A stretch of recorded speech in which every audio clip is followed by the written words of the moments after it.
पितृपक्ष 2023 के बारे में संपूर्ण जानकारी। हिंदू धर्म में पितृपक्ष का बहुत महत्व है। पितृपक्ष में पूरी श्रद्धा के साथ पितरों को याद किया जाता है और उनके प्रति आभार व्यक्त किया जाता है।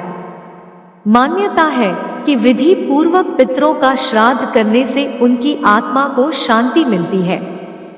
पितृपक्ष में पूर्वजों की आत्मा की शांति के लिए पिंडदान, श्राद्ध और तर्पण किए जाते हैं। इससे प्रसन्न होकर पूर्वज अपने वंशजों को सुख समृद्धि का आशीर्वाद देते हैं। पितृपक्ष 2023 प्रारंभ तिथि कब? पंचांग के अनुसार अश्विन कृष्ण पक्ष की प्रतिपदा तिथि 29 सितंबर 2023 शुक्रवार के दिन पड़ रही है। ऐसे में इसी दिन से पितृपक्ष का शुभारंभ हो जाएगा। बता दें कि पितृपक्ष का समापन अश्विन कृष्ण पक्ष की अमावस्या तिथि के दिन हो जाता है, जो 14 अक्टूबर 2023 शनिवार के दिन पड़ रहा है।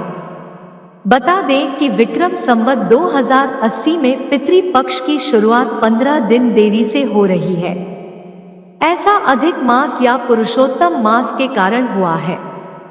पितृपक्ष 2023 कैलेंडर 29 सितंबर 2023 शुक्रवार पूर्णिमा श्राद्ध, 30 सितंबर 2023 शनिवार द्वितीया श्राद्ध, 1 अक्टूबर 2023 रविवार तृतीया श्राद्ध, 2 अक्टूबर 2023 सोमवार चतुर्थी श्राद्ध, 3 अक्टूबर 2023 मंगलवार पंचमी श्राद्ध, 4 अक्टूबर 2023 बुधवार षष्ठी श्राद्ध, 5 अक्टूबर 2023 गुरुवार सप्तमी श्राद्ध, 6 अक्टूबर 2023 शुक्रवार अष्टमी श्राद्ध, 7 अक्टूबर 2023 शनिवार नवमी श्राद्ध, 8 अक्टूबर 2023 रविवार दशमी श्राद्ध, 9 अक्टूबर 2023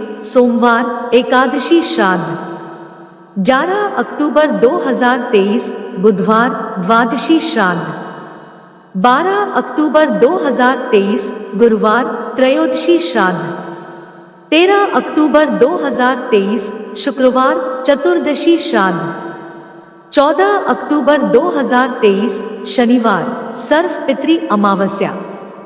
पितृदोष जल्द हो जाएगा दूर। पितृपक्ष में रोजाना कर ले ये आरती। अश्विन माह की प्रतिपदा तिथि से लेकर अमावस्या तक पितृपक्ष रहते हैं। इस दौरान पितरों को याद कर उनके निमित्त तर्पण, पिंडदान और श्राद्ध कर्म किए जाते हैं। पितृपक्ष के दौरान हर तिथि का अपना खास महत्व है। इस साल पितृपक्ष आगामी 14 अक्टूबर तक चलने वाला है। 15 दिन तक चलने वाले पितृपक्ष के दौरान पितरों का स्मरण किया जाता है। साथ ही उनके निमित्त पिंडदान, तर्पण और श्राद्ध कर्म किए जाते हैं। पौराणिक मान्यता के अनुसार पितृपक्ष के दौरान पितर देव धरती पर अपने वंशजों के बीच रहते हैं। साथ ही उनके द्वारा किए गए कर्म में प्रसन्न होकर आशीर्वाद प्रदान करते हैं, जिससे पितृदोष खत्म हो जाता है। इसके अलावा मान्यता है कि इस दौरान अगर पितर नाराज हो जाते हैं तो अनेक प्रकार की परेशानियों से गुजरना पड़ता है। ऐसे में पितृपक्ष में पितरों को प्रसन्न करने के लिए कई उपाय किए जाते हैं ताकि उनकी विशेष कृपा प्राप्त हो सके। माना जाता है कि पितरों की संतुष्टि से वंशज भी प्रसन्न रहते हैं।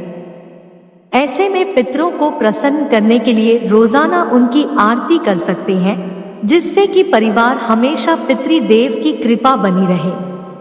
पितृदेव की आरती। जय जय पितरजी महाराज, मैं शरण पड़ा तुम्हारी, शरण पड़ा हूँ तुम्हारी देवा, रख लेना लाज हमारी। जय जय पितृजी महाराज, मैं शरण पड़ा तुम्हारी, आप ही रक्षक, आप ही दाता, आप ही खेवनहारे।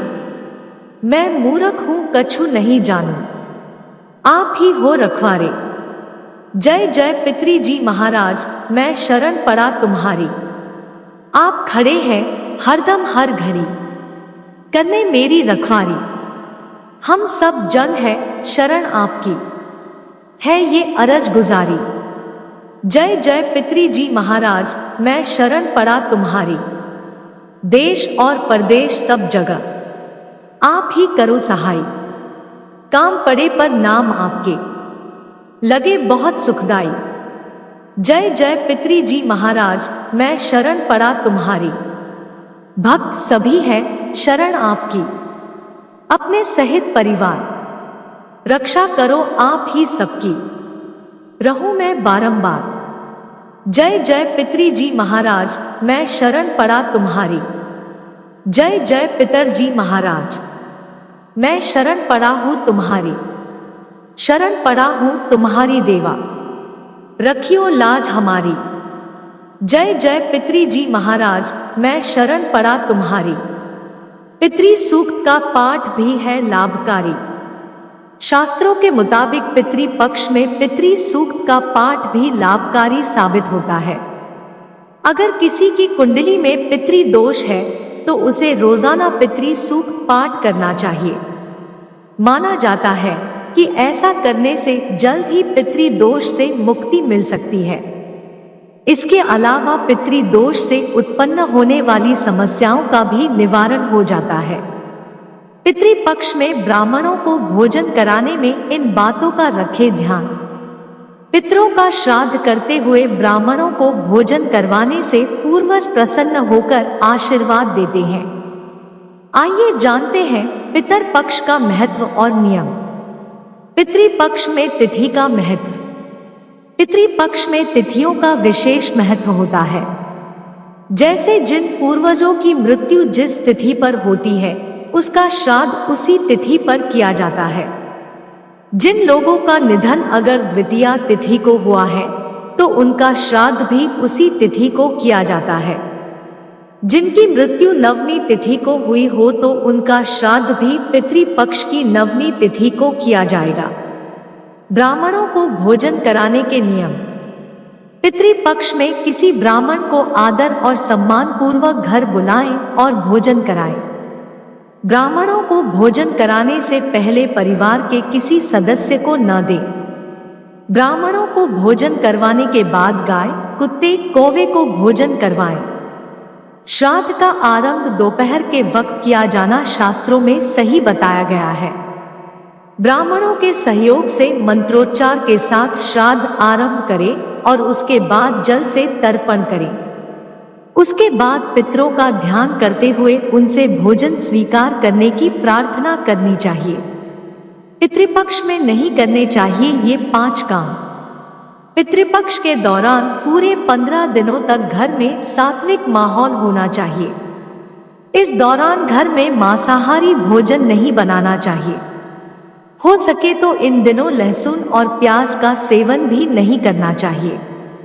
पितृपक्ष में श्राद्ध कर्म करने वाले व्यक्ति को पूरे 15 दिनों तक बाल और नाखून नहीं कटवाने चाहिए। साथ ही इन लोगों को ब्रह्मचर्य का पालन भी करना चाहिए। माना जाता है कि पितृपक्ष के दौरान पूर्वज पक्षी के रूप में धरती पर आते हैं, इसलिए उन्हें सताना नहीं चाहिए। ऐसा करने से पूर्वज नाराज हो जाते हैं, बल्कि पितृपक्ष में पशु पक्षियों की सेवा करनी चाहिए। पितृपक्ष के दौरान सिर्फ मांसाहारी बल्कि कुछ शाकाहारी चीजों खानी भी वर्जित मानी जाती है। इन दिनों लौकी, खीरा, चना, जीरा और सरसों का साग नहीं खाने की मनाही होती है। पितृपक्ष में किसी भी तरह का मांगलिक कार्य नहीं करनी चाहिए। शादी, मुंडन, सगाई और गृह प्रवेश जैसे मांगलिक कार्य पितृपक्ष में वर्जित माने जाते हैं। पितृपक्ष के दौरान शोकाकुल का माहौल होता है, इसलिए इन दिनों कोई भी शुभ कार्य करना अशुभ माना जाता है।